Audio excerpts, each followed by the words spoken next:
Melihat alumni UGM yang sukses kita bangga, yang bikin masalah kita istighfar, gitu aja gampang kan urusannya. La imamun ghasyum khairum min fitnatin tadum. Imam yang dengan arti salah itu masih lebih baik ketimbang chaos, karena kalau chaos lebih gak kebayang. Ya apapun itu cukuplah khazanah-khazanah Islam untuk mendidik kita sebagai orang yang menjaga kebinekaan, menjaga ukhuwah. Terima kasih Pak Mujid atas kesempatan yang diberikan. Matur Abi dan Gus Baha, perkenalkan saya Aida dari Fakultas Ilmu Sosial dan Ilmu Politik, jurusan Ilmu Hubungan Internasional.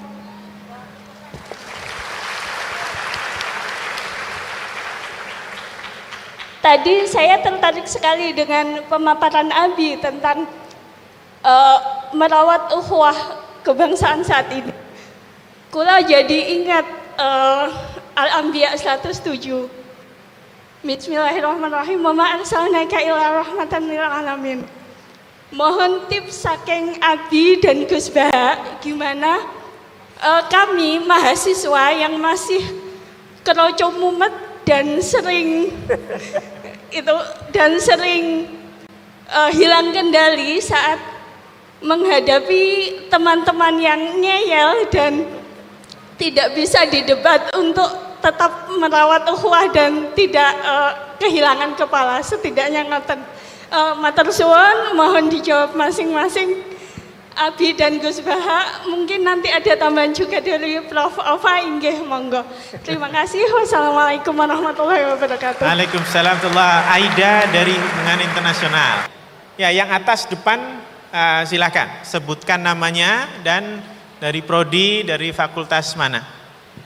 Ya, silakan.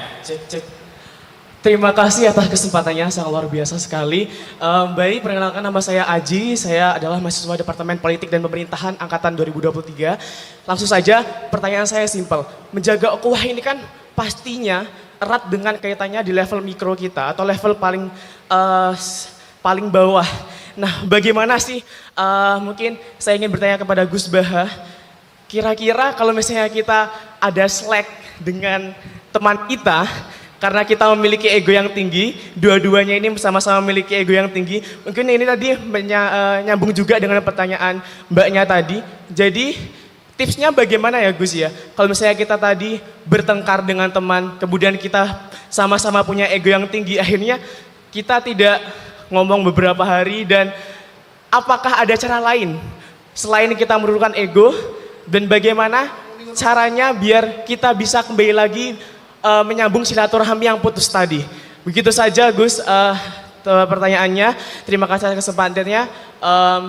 Begitu. Assalamualaikum warahmatullahi wabarakatuh. Waalaikumsalam warahmatullahi wabarakatuh. Ini ternyata dua mahasiswa yang bertanya sudah saya pisah atas bawah, laki-laki perempuan dari Sospol semua. Karena di UGM ada 21 fakultas. Jadi kalau nanti cuma satu fakultas yang kebagian, saya dikomplain. Assalamualaikum warahmatullahi wabarakatuh. Terima kasih Pak Munjid. Mungkin kurang satu lagi, di sini ada tendik. Okay. Bahkan sebentar lagi saya mungkin 1 bulan sudah pensiun. Terima kasih Prof. Quraisyhab dan Pak Kiai Gus Baha atas pencerahan pagi hari ini tentang merawat ukhuwah. Barangkali ini menjadi modal kita semua yang saat ini kita tahu bahwa mungkin di tataran paling bawah, dan nanti barangkali yang akan saya tanyakan sangat simpel, namun sebelumnya saya perkenalkan dulu, saya Sumardi dari Direktorat Kemahasiswaan yang tadi saya sampaikan mungkin sebulan lagi udah pensiun. Baik, Bapak-bapak yang kami hormati yang ada di depan, termasuk Ibu Rektor, kita tahu bahwa saat ini masyarakat sangat sudah tidak lagi mungkin bahwa ukhuwah kebangsaan ini harus senantiasa kita gaungkan kembali dengan bukti yang paling kecil, kita saat berjalan di jalan. Sekarang ini, kalau dulu pernah dipelajari bahwa jalur kiri itu adalah jalur motor, jalur kanan ada jalur mobil, sekarang sudah tidak ada lagi. Sehingga semua jalur itu dikuasai oleh yang paling kuat. Ya, itu barangkali kalau jangkar yang paling kuat mobil yang sudah bagus, nah itulah di semua jalur itu hampir dikuasai semuanya. Hampir ini barangkali etika ukhuwah ini yang barangkali sudah luntur dan barangkali sudah tidak ada lagi mungkin di negeri ini. Saya ingin kembali kepada bapak-bapak yang terhormat ini, bagaimana sih sebetulnya tip dan trik untuk mengembalikan ukhuwah etika bermasyarakat ini kembali hadir di tengah-tengah kehidupan berbangsa dan bernegara ini. Mungkin nanti akan merambahnya sampai di tingkat nasional. Terima kasih. Barangkali ini yang kami tanyakan. Billahi taufiq wal hidayah. Assalamualaikum warahmatullahi wabarakatuh. Waalaikumsalam warahmatullahi wabarakatuh. Oke, Gus Baha dulu. Cuma saya tertarik komentari kok tanyanya tips semua ya. Jadi seolah-olah itu sangat gampang trik kalau sudah tahu tipsnya beres gitu. Padahal apakah betul ukhuwah itu sesuatu yang kita bisa selesaikan dengan tips? Tapi monggo Gus Baha. Bismillahirrahmanirrahim. Kebetulan saya ini ahli tip betul, jadi insya Allah gampang.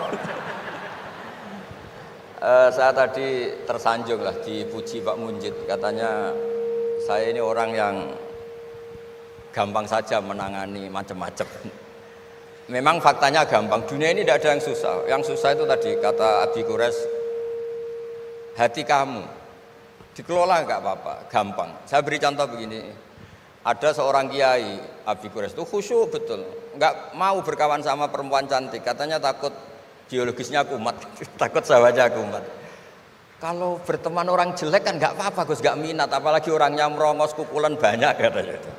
Terus tak ingetin, syahwat yang nggak pada tempatnya itu dosa, tapi ngenyek orang juga dosa kata saya. Artinya dia menghindari perempuan cantik tapi dosa menghina. Itu juga ada orang yang nggak mau berteman orang kaya, takutnya tamak gini-gini, senengnya sama orang miskin. Ternyata apa? Diperbudak, disuruh mijetin, disuruh-suruh. Dosanya yang berbudak itu. Jadi intinya dalam semua lini kehidupan tuh ada problem fikih. Makanya kita harus pinter-pinter berteman orang kaya, semoga kayanya untuk kebaikan. Berteman orang miskin supaya kita tawadhu. Melihat alumni UGM yang sukses kita bangga. Yang bikin masalah kita istighfar, gitu aja gampang kan urusannya. Artinya kiai juga sama. Kiai itu punya alumni yang jadi kiai, alhamdulillah. Yang enggak jadi kiai problem, ya kita istighfar semua di semua kehidupan kita. Nah, kata bapak, ini bapak saya, kalau pagi-pagi Abi Quraisy itu ada orang nyun sewu, orang miskin, sholatnya pas-pasan, pakai celana pendek, pagi-pagi rokok di warung. Bapak itu mesti bilang gini, hak, aku sing kiai ra mesti sebahagia itu. Sudah marung, nggak punya uang, ngutang, itu nyingkrang bahagianya, Masya Allah. Itu kata bapak, itu rahmatnya Allah. Orang nggak punya karya, nggak punya prestasi sebahagia itu, jangan diganggu kan. Selama ini kita sebagai akademisi, sebagai dosen juga ikut salah. Melahirkan satu faham, bahagia itu kalau jadi dosen, bahagia itu kalau jadi rektor, jadi menteri. Sehingga orang itu tidak kok berbahagia dengan kesehariannya. Padahal orang seperti itu, sering saya ketemu orang nganggur itu. Wah enak Gus jadi wong nganggur lah, jadi menteri dikongkon presiden, jadi pejabat esok kudu ngantor, jadi wong biasa enak, wae turu-turu, wae ngopi-ngopi gitu. Intinya bahagia seperti ini tidak usah dibatalkan, biar aja tetap bahagia seperti itu.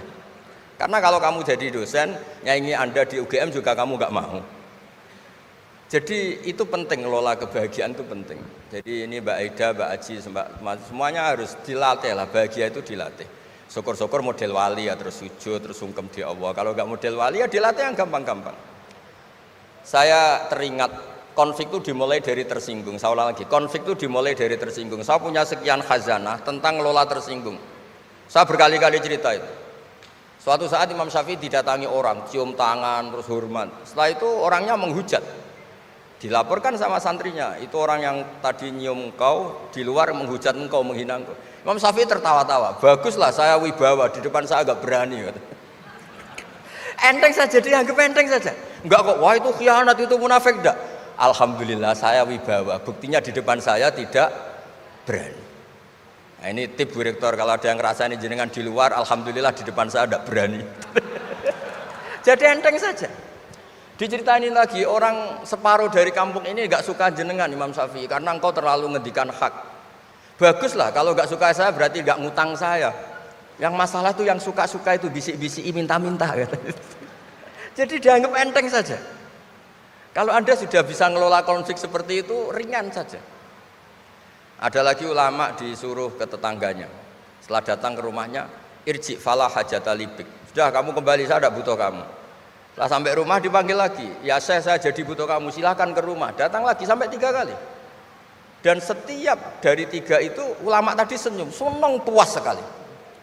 Akhirnya pemuda tadi tanya, engkau saya bully, saya kerjain kok tetap senang ceria. Sampai 3 kali. Ayo datang ke rumah saya. Setelah sampai rumahnya, sudah pulang aja, saya tidak butuh kamu. Setelah di rumah dipanggil lagi, Pak Yai jadi acara di rumah saya. Setelah di rumahnya, sudah saya tidak butuh kamu, pulang. Sampai 3 kali. Dan fikul lil marroh, di fitil kal marroh, di semua itu beliau senyum, senang menikmati. Terus tanya pemuda tadi, kenapa engkau tetap senyum-senyum menikmati? Saya ini penghamba Allah sejati, senang saya sama ajarannya Allah, disuruh menghormati tetangga. Kamu tetangga saya, minta saya datang ya datang, puas kamu nyuruh saya pulang ya saya pulang. Alhamdulillah saya jadi hamba Allah yang baik, ngikuti perintah Allah, hormat tetangga, katanya. Sama kita di Indonesia gitu, kalau Anda tidak sefaham dengan presiden atau dengan bupati, perintah Allah itu hubungan dengan mereka baik, cocok tidak cocok harus baik, itu perintah Allah. Jangan yang cocok jika kita membebek, tidak punya prinsip, tidak punya ideologi. Saya diundang di sini, kalau nuruti nafsu saya tidak cocok, kiai kok diatur-atur. Tapi perintah Allah disuruh menghormati kawan, kata Rasulullah di sebuah hadis, inna min abaril birri silatar rajul ahla wuddi abih. Kebaikan tertinggi itu adalah berkawan baik sama teman bapaknya. Saya ini dekat sekali sama Profesor Zaini Dahlan, sehingga harus menghormati putrinya. Sebetulnya wajib hormat itu dosen UGM, kalau enggak dipecat kan. Tapi saya punya konstitusi sendiri. Jadi kalau hidup kamu sudah bertautan dengan Allah, semuanya indah. Maka yu'minu billahi wal yaumil akhir falyukrim jarahu. Kalau kamu iman sama Allah dan Rasul, hormati tetangga kamu. Bukan pakai hukum sosial, kalau baik saya baiki, kalau enggak. Berarti Anda terdikte oleh makhluk. Terdiktelah oleh Allah Subhanahu wa taala yang suruh supaya kita selalu baik. Nabi mencontohkan ada 3 tetangga. Satu punya 3 hak, yaitu dia muslim, dia kerabat kamu, dia tetangga kamu. Yang 2 punya 2 hak. Dia muslim, dia tetangga kamu, tapi tidak keluarga kamu. Yang 1 punya 1 hak. Dia tidak muslim, tidak kerabat, tapi itu tetangga kamu, yaitu non muslim. Juga harus baik. Suatu saat Khalilur Rahman Ibrahim ditemani orang Majusi, umurnya 70 tahun. Cerita ini ada di Ikhya, di Ar-Risalah Al-Qusyairiyah. Ya meskipun ini tidak bidang Pak Munjid, tapi referensinya saya sebut sebagai penghormatan pada UGM. Kamus keren, masa ngomong tanpa referensi. Nah, itu nanti ini pasar gelap kata beliau. Kalau ada kiai yang referensinya tidak banyak, kata beliau pasar gelap katanya. Saya minta makan kali ini saja. Kata Khalilur Rahman Ibrahim, hatta tuslima, kamu harus Islam dulu. Terus orang ini putus asa. Wallah itu sudah pulang. Setelah sekian meter sama Nabi Ibrahim, sama Allah, Nabi Ibrahim dikasih wahyu. Ya Ibrahim, kamu tidak mau ngasih makan orang itu meskipun hanya 1 hari. Tidak, karena dia masih kafir, non muslim. Ut'imuhu ala kufri sab'ina sanatan. Itu orang sudah umur 70 tahun, tidak pernah kelaparan. Sayang Tuhan saja ngasih makan, kamu manusia tidak mau. Terus dipanggil akhirnya, ya Majusi sini, tak kasih makan. Kenapa kamu rubah? Ditegur sama Tuhan, karena kata Tuhan, saya yang Tuhan saja, yang dikafiri dia tak kasih makan, kok kamu manusia kok ribet. Akhirnya dikasih makan. Jadi contoh-contoh muamalah kebangsaan, beda agama itu cukup, referensi kita cukup. Yang enggak cukup adalah pikiran kita yang sempit, itu masalahnya pikiran kita. Wong Islam itu kepenak, enak betul. Saya punya saudara, punya keluarga, saya tadi cerita Pak Kures. Wah itu haternya banyaknya bukan. Tapi bilang ke saya, dah Gus kita sama-sama wali. Syaratnya wali itu hanya 2, dicintai banyak orang atau dihujat banyak orang. Kalau dihujat banyak orang itu ngilangi dosa kan. Islam itu enak, dicintai orang ya ibadah, dirasani orang ngilangi apa? Dosa. Maka kamu jadi dosa. Tenang saja. Kalau mahasiswa senang energi kebaikan, kalau tidak senang ngurangi dosa, kan enak kan? Monggo jenengan milih mana? Milih banyak pecinta apa banyak yang membenci? Tapi apapun itu terus kembali ke Pak Kures tadi. yang semuanya dari semua itu adalah Allah Subhanahu wa taala. Kalau kamu nyari ridhonya Allah, enteng semua kan? Sudah enteng betul. Menyabari orang yang menyinggung itu ya ibadah. La taghdab faradda miraran faqala la taghdab. Tersinggung enggak marah itu ibadah. Wal kadhiminal ghaidh. Jadi itulah yang harus kita latih, saya itu sering ijtihad ya, bukan dengan makna yang mutlak ijtihad biasa. Saya ini termasuk kiai yang susah diundang. Saya datang ke sini bukan sebagai UGM, Bu Ova itu putra dari Profesor Zaini. Jadi jangan GR Pak Munjid kalau saya diundang UGM terus Pak Jumawa undang, biasa aja. Biasanya bukan karena meremehkan UGM, enggak.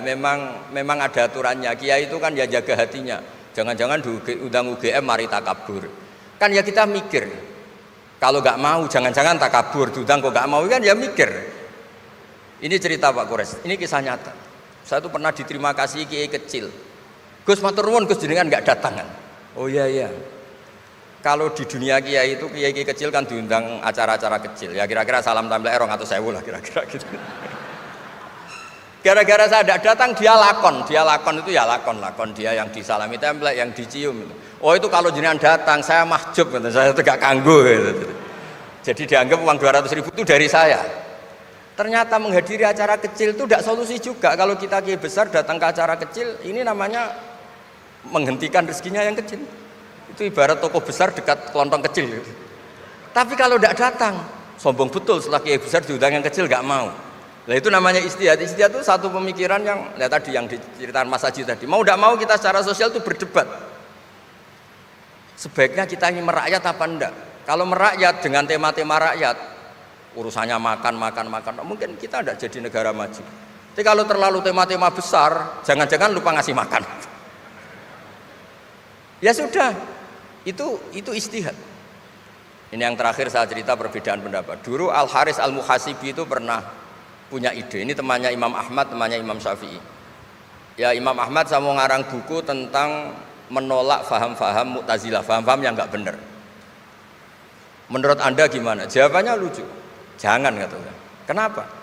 Sebelum Anda membantah mereka, meluruskan mereka, pasti Anda cerita argumentasi mereka. Ketika cerita argumentasi mereka, jangan-jangan mereka lebih tertarik argumentasinya Mu'tazilah daripada argumentasi Anda. Berarti Anda ikut menyebarkan kebid'ahan itu. Terus oh iya. Nah ini mohon maaf ini mahasiswa UGM yang masih muda-muda ini. Misalnya rektorat bikin pengumuman. Nyun sewu ada gambar yang seronok, yang menarik. Terus ditulisi gini, jangan lihat ini bahaya misalnya. Orang lihat tulisan jangannya apa ngelihat gambarnya? Nah, tidak semua kebaikan disebarkan itu baik karena ini ada hitung-hitungannya. Saya sebagai ulama ahli sunnah misalnya, tahu madzhab Mu'tazilah, tahu madzhab yang lain-lain itu dari cerita ulama itu. Jangan-jangan ketika kita cerita bahaya NKRI misalnya, kita ini mencintai NKRI justru karena baca buku bahaya NKRI dalam ambang apa. Setelah baca terus tahu ekstremis, tahu ini itu, malah benci NKRI. Padahal kita ngarangnya demi persatuan NKRI, tapi kita tahu problemnya dari nulis. Nah itu hal-hal yang memang dalam istihad, dalam pemikiran itu, makanya saya hanya cerita yang ada di kitab karena ini keahlian yang memang saya diundang di sini, jadi saya profesional saja. Jadi di bab-bab seperti itu tuh memang kita pasti gampang berteman orang kecil katanya merakyat, ternyata memperbudak. Enak kan Anda misalnya Pak Munjid berteman kampungnya di Kebumen, dosen UGM tinggal nyuruh minta mijitin. Kalau berteman rektor disuruh-suruh kan. Nah ternyata tidak merakyat. Senang berteman orang bisa disuruh, gak siap berteman atasnya. Lah gak mau berteman atasnya katanya merakyat, ternyata karena hasud, karena gak jelas semua, hidup ini gak jelas. Yang jelas hanya Allah Subhanahu wa taala. Makanya menurut ilmu tasawuf itu qulillah tsumma dzarhum fi khawdima labun, sudahlah kembali ke Allah. Berteman orang kecil ya karena perintah Allah. Kalau karena perintah Allah pasti inginnya ikram, memuliakan. Berteman orang besar juga karena perintah Allah supaya ada hasud, supaya Indonesia ada chaos. Kayak tadi yang didawuhkan Pak Kures, la imamun khusyum khairum min fitnatin tadum. Imam yang dengan arti salah itu masih lebih baik ketimbang chaos. Karena kalau chaos lebih gak kebayang. Ya apapun itu cukuplah khazanah-khazanah Islam untuk mendidik kita sebagai orang yang menjaga kebinekaan, menjaga ukhuwah. Ya, terima kasih. Oke. Ini indahnya kita mendengarkan urian-urian Gus Baha. Nah, dalam kaitan itu tadi ketika saya bikin metafora harimau Al-Quran, itu sebetulnya saya juga agak sengaja ini kalau salah ditegur apa enggak. Ternyata memang salah. Jadi dengan dengan itu saya jadi tahu. Saya terus terang sejak mahasiswa dulu, itu kalau kuliah itu mengambil posisi yang beda dengan dosennya. Kalau dosennya menjelaskan A itu pasti benar, saya akan mencoba untuk melihat kalau ternyata salah bagaimana. Supaya saya bisa mendapatkan penjelasan yang lebih argumentatif. Nah, jadi terima kasih untuk teguran. Yang namanya santri ditegur kiai itu sudah senangnya minta ampun. Barokahnya itu luar biasa. Maksud saya harimau itu otoritas yang selalu diakui, bahkan dehemnya harimau saja kan orang sudah. Pak Parip itu kalau nelpon orang baru dehem itu yang ditelepon itu langsung nggih. Nah, dalam kaitan itu Pak Kures, saya juga menambahi pertanyaan para mahasiswa tadi. Justru kalau ukhuwah itu diartikan dengan persamaan, seringkali orang bertengkar karena mereka sama-sama Indonesia, tapi yang satu miskin, satu kaya. Nah, itu terus kemudian jurangnya itu akan menjadi masalah. Sama-sama masuk UGM, tapi yang satu dapat bagian, satu tidak misalnya. Itu lalu akan jadi sumber masalah. Dan bahkan seringkali pertengkaran antar saudara itu pertengkaran yang bisa lebih hebat. Jadi kalau dengan tetangga itu mungkin pertengkarannya bisa dirujukkan gitu. Tapi kalau sudah pertengkaran antar saudara itu seringkali berlangsungnya lama.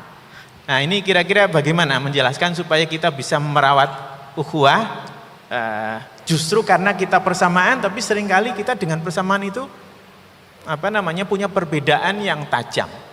Menambahi pertanyaan dari para mahasiswa tadi. Silakan Pak Kures.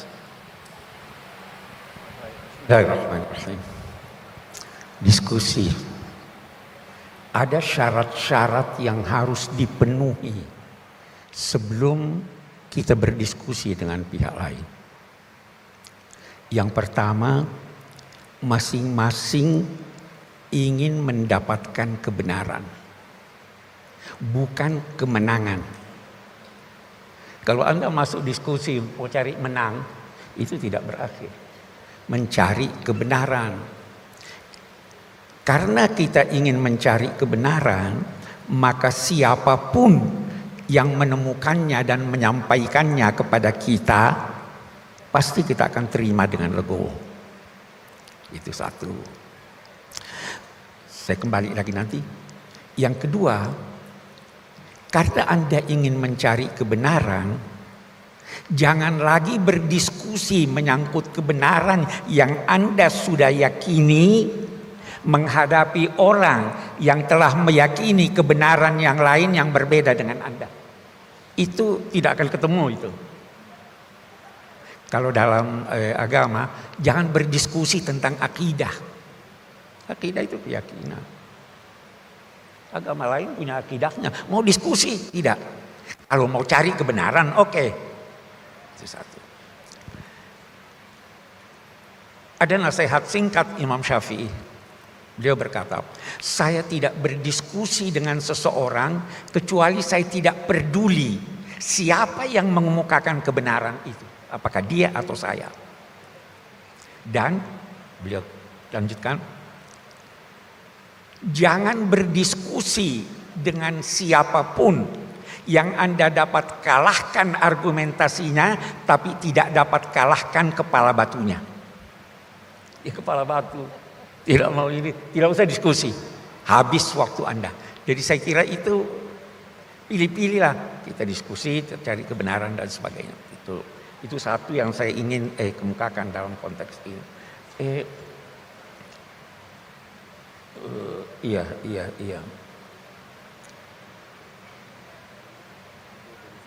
Yang kedua tadi ada soal kuat tidak kuat ya. Atau sebelum sampai ke sana lagi, saya ingin berkata begini. Ada orang sudah percaya kebenaran. Saya juga sudah percaya kebenaran menurut versi saya, menurut versi dia. Kita tidak diskusikan, tetapi kita bisa bertemu. Bagaimana bertemu? Al-Quran mengajarkan. Ini saya pernah kemukakan, terus saya dihujat banyak orang. Saya katakan begini. Al-Quran memerintahkan Nabi Muhammad untuk menyampaikan kepada non-muslim, orang musyrik, inna au iyyakum la'ala hudan au fi dhalalim mubin. Boleh jadi kami yang benar, boleh jadi Anda yang benar. Ya toh? Kan maksud. Qul, sampaikan, Tuhan akan menghipun kita di hari kemudian. Dia yang menentukan. Tuhan tidak akan bertanya pada saya tentang apa yang kalian perbuat. Tuhan juga tidak akan bertanya kepada Anda tentang dosa-dosa saya. Coba lihat, dia katakan dosa buat dirinya. Jadi kita tidak usah putuskan, serahkan pada Tuhan. Waktu saya kemukakan itu ada di YouTube segala. Oh itu salah Pak Quraisy itu. Inna dina indallahil Islam. Betul, inna dina indallahil Islam, tapi itu sikap ke dalam. Ketika Anda keluar, tidak perlu Anda katakan hanya Islam yang benar, Kristen pasti salah, Yahudi pasti salah. Serahkan pada Tuhan. Nah, itu kita aman kita itu. Itu satu. Yang kedua yang saya ingin bicara tentang kuat ini. Tadi kan katanya memihak yang kuat. Bagus. Dulu di zaman Yunani kuno pernah Plato berkumpul dengan filosof-filosof semacamnya. Mereka membahas apa itu adil. Beda-beda pendapat para mereka itu tentang adil. Adil menempatkan segala sesuatu pada tempatnya. Itu satu definisi adil. Adil memberikan kepada yang berhak-haknya melalui jalan yang terdekat. Kalau Anda beri tapi dari jalan jauh-jauh itu tidak adil namanya. Nah, ada satu yang menarik. Adil adalah berpihak pada yang kuat. Benar tidak ini? Boleh jadi sekarang begitu ya? Berpihak pada yang kuat. Oke. Sayyidina Abu Bakar radhiyallahu anhu waktu menjadi khalifah, beliau berpidato singkat. Salah satu ucapannya, yang kuat di sisi kamu lemah menurut pandanganku sampai saya mengambil hak orang lain yang ada di tangannya. Yang lemah di sisi kamu kuat di sisi saya sampai saya kembalikan kepadanya haknya. Jadi kalau mau artikan memihak kepada yang kuat, itulah penafsiran yang sesungguhnya. Kuat di sisi orang tapi di sisi kita. Nah, sekarang ini terkadang tidak seperti itu kan. Yang kuat dan sebagainya. Nah, itu bukan keadilan. Dan ada bedanya keadilan dalam sidang-sidang sengketa dengan keadilan sosial. Keadilan dalam sidang sengketa, mata harus tertutup. Tapi keadilan di bidang sosial, mata harus terbuka melihat siapa yang butuh untuk dibantu, apa yang dan sebagainya. Itu keadilan. Tetapi apa ini idealisme? Lahir lagi diskusi. Apa cendekiawan perlu berpolitik? Saya dengan adik saya Alwi sering diskusi. Dia dulu politisi. Saya tidak pernah berpolitik praktis. Saya berkata pada dia, bedanya ilmuwan dengan politisi itu ada beberapa. Yang pertama, ilmuwan boleh salah tapi tidak boleh bohong. Politisi boleh bohong, tidak boleh salah. Ya kan? Politisi setiap saat berpotensi dapat lawan. Ilmuwan setiap saat berpotensi dapat teman. Mau pilih yang mana? Nah, silahkan. Politisi berkesempatan untuk meraih keuntungan materi yang banyak. Ilmuwan belum tentu. Jadi beda. Nah, karena itu sekali lagi saya teringat pernah dibahas oleh Socrates dan Plato, ilmuwan itu boleh berpolitik atau tidak. Beda pendapat. Nah, kembali kepada arti politik. Kembali kepada arti siasat.